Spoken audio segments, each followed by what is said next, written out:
গতকালকে ছিল আমাবস্যা। প্রতি আমাবস্যার মতো আজও মাকে ভোগ বানিয়ে দিলাম, তবে অনেকটা বেলায়।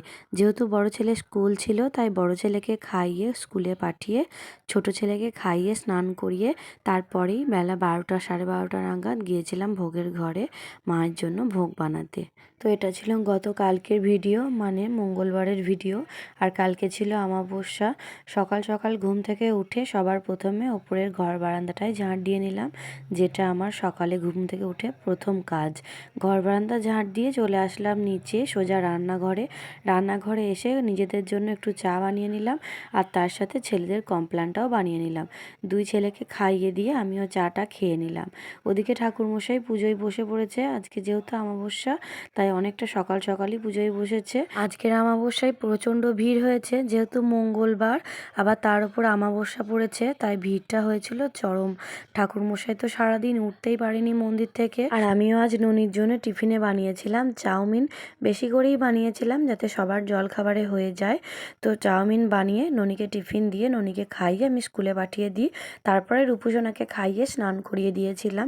এরপরে আমিও স্নান করে নিয়েছিলাম, আর তারপরে একটু চা খেয়ে নিলাম, কারণ এখন প্রায় 12:30 মতো বাজে, 1:45 বেজে গিয়েছে। যেহেতু সকাল থেকে না খেয়েই আছি মায়ের জন্য ভোগ বানাবো বলে, তাই আবার একটু মা চা করে দিল। চাটা খেয়ে চলে আসলাম সোজা ভোগের ঘরে।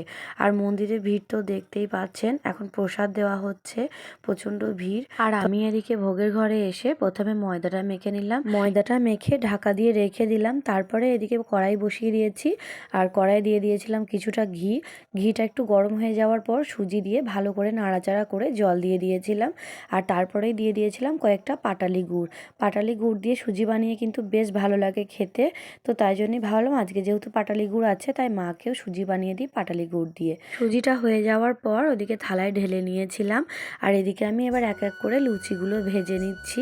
যেহেতু মায়ের এই আমাবস্যার ভোগটা সন্ধ্যায় হয়, তাই কিন্তু অতটা চাপ থাকে না। নিজের মতো করে এসে একটু বেলার দিকেই করি, মানে ভোগটা বানাই, ছেলেদের খাইয়ে ননিকে স্কুলে পাঠিয়ে রূপুসোনাকে খাইয়ে ঘুম পাড়িয়ে তারপরেই আসি ভোগটা বানাতে। আপন মনে মায়ের জন্য ভোগটা বানাই।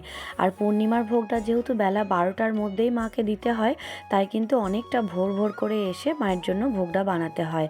সমস্ত সবজিগুলো আগের দিন বনিয়ে রাখি, আপনারা তো অনেক ভিডিওতেই দেখেছেন। তো এদিকে কথা বলতে বলতে আমার কিন্তু লুচি ভাজাও হয়ে গিয়েছে, আর তারপরে বেগুনটাও ভেজে নিয়েছি। তো লুচি, সুজি আর বেগুন ভাজা, এই হচ্ছে আজকে মায়ের জন্য ভোগ বানিয়েছি। তারপরে সমস্ত কিছু ঢাকা দিয়ে রেখে চলে আসলাম ঘরে, আর তারপরেই খেতে বসে পড়েছি। সৌরভ এসেছিল নবদ্বীপ থেকে, তাই ওকেও বললাম তুইও খেয়ে নে, দুজনে একসাথেই খেতে বসেছি।